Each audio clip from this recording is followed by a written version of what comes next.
Gente, a cena dos fones Bluetooth com cancelamento ativo de ruídos tá que tá. Testei vários modelos mais acessíveis recentemente e hoje eu trago mais um para vocês. É este aqui, o QCY H3 Pro. Ele é uma versão um pouco mais sofisticada do H3, um fone que eu testei há um tempo e que eu gostei bastante pelo preço, mas ele é mais caro também, tá? Quando eu testei o H3 normal, ele saía ali a tipo seus 180, 200 reais, o dólar subiu, hoje ele está quase 300. O H3 Pro é consideravelmente mais caro, ele sai com os impostos a 430 reais mais ou menos. Será que vale a diferença de preço?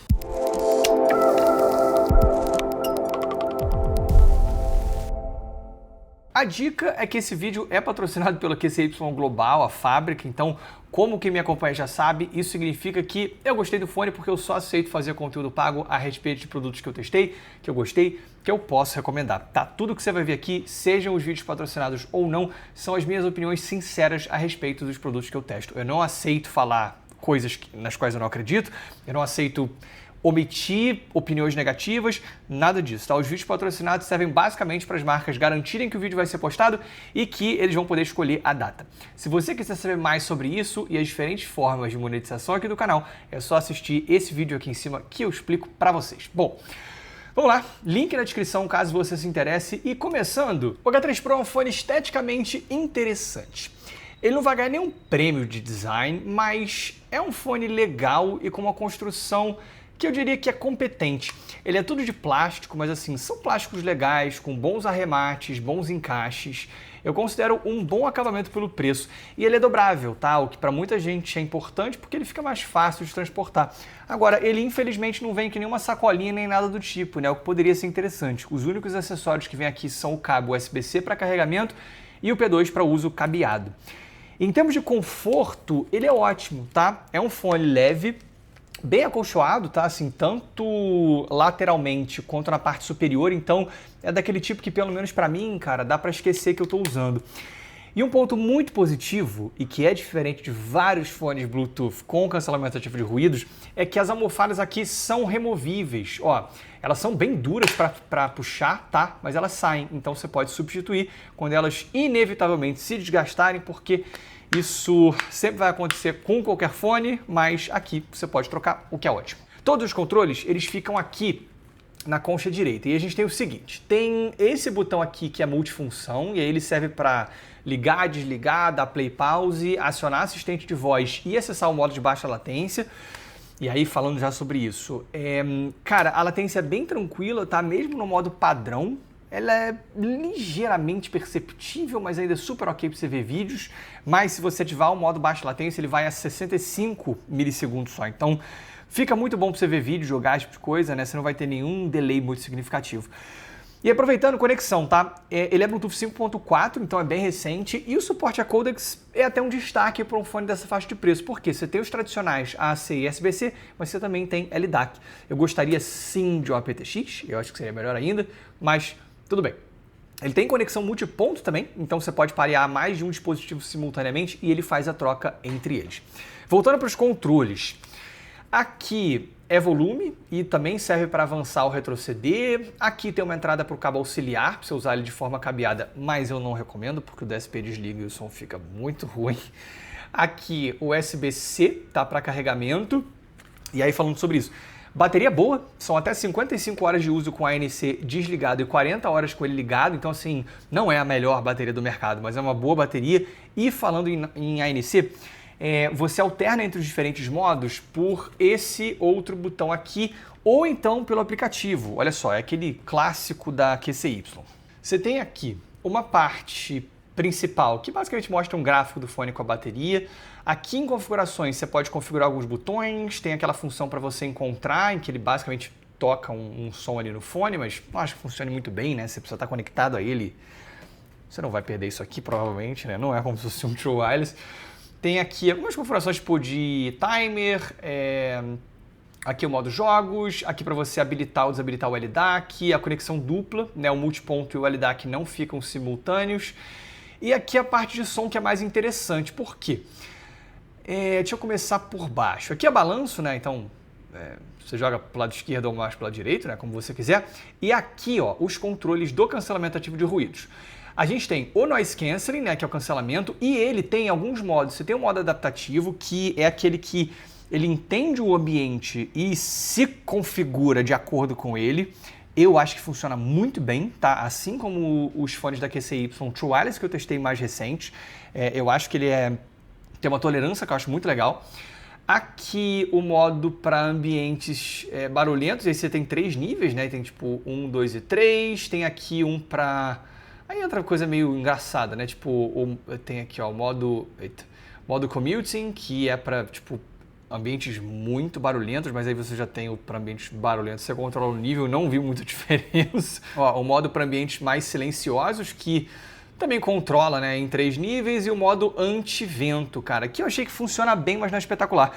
Inclusive, falando sobre o próprio Noise Cancelling, cara, eu achei um bom cancelamento ativo de ruídos, tá? Óbvio, não é equivalente de um headphone high-end, né, com Noise Cancelling, ou mesmo de um in-ear com os melhores no mercado, né, tipo um Apple AirPods Pro 2 da vida, uma coisa assim, mas é um bom Noise Cancelling, cara. Eu cheguei a usar ele algumas vezes pra ir almoçar aqui embaixo, assim, no restaurante, que, tipo, cara, barulhento pra caramba. E assim, óbvio, você continua escutando, né, barulho de pessoas, ele é mais eficiente com ruídos mais graves, né, mais constantes, mas eu achei que ele funciona muito bem, cara. Eu gostei do Noise Cancelling desse fone, tá? Eu achei bem legal para um fone dessa categoria. Aqui o modo transparência, que basicamente vai ligar os microfones, né, e permitir que você escute o que está ao seu redor. E aí o modo transparência, ele cai um pouco naquela que, pô, funciona sim, ele vai amplificar o que está ao seu redor, mas não faz isso de uma maneira muito natural. Tipo, os sons, eles ficam alterados, vamos dizer assim, mas, de novo, funciona bem. E aqui a gente também tem o equalizador. Tem uma coisa que alguns fones meus hoje em dia, né, tipo, meio que esse modo espacial, não gosto, cara, fica um negócio esquisitíssimo, não é um surround virtual pra valer, é só uma equalização que fica estranha, então não curto. Aqui o modo normal, aí modo pop, heavy bass, né, são alguns perfis prontos, e você também tem um perfil customizado, né, em que você pode mexer em cada uma dessas bandas. Mas, e aí, cara, você vai precisar disso? Como é que é o som desse fone? Olha, quem me acompanha talvez se lembre que sempre que eu falo sobre o H3, eu digo, né, a versão sem ser o Pro, eu sempre digo que é um fone um fone muito bom, com uma ótima relação com os benefícios, mas é um fone com uma sonoridade simples. Ele é um fone muito competente pelo que ele custa, mas assim, é um fone que você ouve e é muito claro que é um fone muito de entrada, acessível, né? Ele tem uma sonoridade que não é que ela cometa grandes erros em termos de tonalidade, mas é aquela sonoridade que você escuta e você fala, cara, isso aqui realmente não é um som muito sofisticado. O H3 Pro, em algum grau, muda isso. Ele é um destruidor de gigantes? Não, tá? Ainda é um fone Bluetooth com Noise Cancelling de menos de R$500. Isso não é pouco dinheiro, principalmente no Brasil, mas para um fone desse tipo, não é muita coisa. Ele ainda é considerado um fone bem de entrada. Mas menos do que o H3, tá? E ele de fato me soa muito menos limitado do que o H3. Não é um fone equilibrado, audiófilo, tá? Não é isso que ele faz, mas é uma sonoridade interessante, envolvente. Eu acho inclusive que ele soa melhor do que o Anker Q30 de fábrica, tipo, sem nenhuma equalização, né? Pegou, tirou da caixa e colocou? Eu sou mais esse fone aqui, com certeza. Vamos começar pelos graves. Eles são fortes, são cheios, é uma pegada maçuda, mas eu não acho que eles chegam a entrar no nível do exagero, tá? Isso quer dizer que as batidas elas vão ter força, você vai sentir os graves, o bumbo da bateria e tudo mais. Só que, ao mesmo tempo, eles não vão sobrepor o restante das frequências, não vão se tornar dominantes, assim, tipo, se o que você quer, né, se aquele bass head que só que é grave, só que é o subwoofer na cabeça, não é isso que ele faz. Apesar disso, ele tem sim graves que vão além do que seria um som totalmente equilibrado.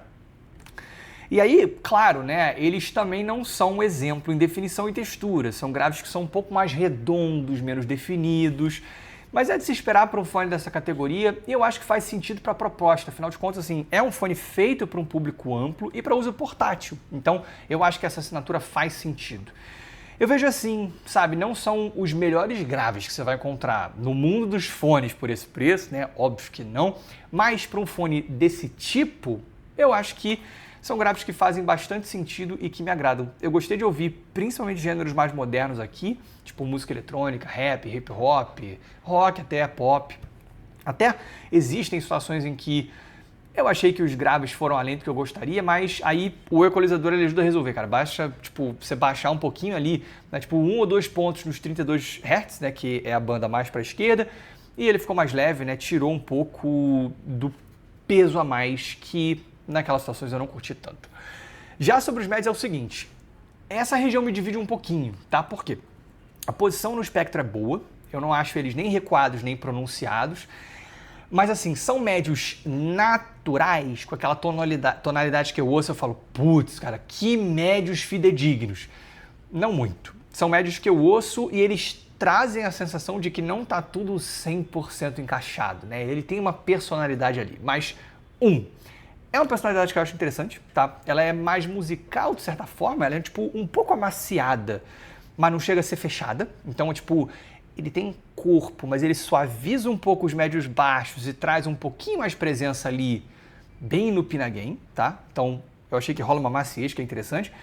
2, isso é normal para fones desse tipo, né? Eu nunca encontrei um fone Bluetooth com noise cancelling que tem uma tonalidade que eu ouço, né? Nessa faixa de preço. Falo, cara, tá muito certo isso aqui. E 3, tecnicamente, os médios não fazem feio, não fazem. Isso depende dos acutos também, né? Como eu já vou explicar para vocês, mas tipo, é um negócio que é até difícil de apontar, mas é uma sonoridade mais aberta, mais detalhada, mais técnica. Você não tem aquele som simples como no H3.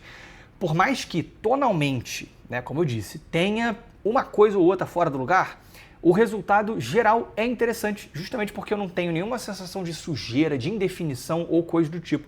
Então, é um desempenho bom, cara. Não é perfeito, mas ele funciona na maioria dos casos. É como se fosse, tipo, um óculos com uma lente um pouco colorida, entendeu? É um negócio que quando você coloca, você fala, não é bem assim, mas acostuma, né? E pode ser uma coisa que você gosta. É tipo isso que acontece. Já sobre os agudos, eu trago principalmente elogios. Em termos de posicionamento, eles são ótimos, assim como os médios, eles não são nem recuados e nem pronunciados. Eu sinto que são agudos com timbre legal, uma definição interessante e uma articulação legal para esse tipo de fone. Óbvio que não chega a ser, tipo, como um headphone cabeado, né, ou mesmo in-ear nessa faixa de preço. Você não tem aquela pegada super lisa, com bastante recorte, tridimensionalidade e tal, mas são bons agudos, tá? Não tem nada nessa região assim que me salta aos ouvidos como uma parada muito errada, né, para um fone dessa categoria, sabe? Então a minha visão sobre isso é positiva. Assim como, para fechar, a minha visão sobre esse fone é positiva também. Eu achei ele bem legal, cara. Tipo, é um fone que eu ouço e imediatamente penso, pô, é o melhor da categoria, destruidor de gigantes, essas coisas. Não, mas é mais um ótimo fone Bluetooth com noise cancelling para aquelas pessoas que querem, cara, um bom conjunto, né? Um fone confortável, conveniente, com bons recursos para o dia a dia. É isso que ele faz, é um ótimo conjunto. Um fone que é confortável, tem uma construção legal, é compacto, tem um bom noise cancelling e tem um som maneiro. Então, cara, pode ser uma ótima opção para o seu dia a dia. Vai para minha lista de recomendações. É isso, espero que vocês tenham gostado. Se vocês tiverem gostado, clique no botão de like. Se vocês tiverem gostado muito, se inscrevam no canal. Um grande abraço.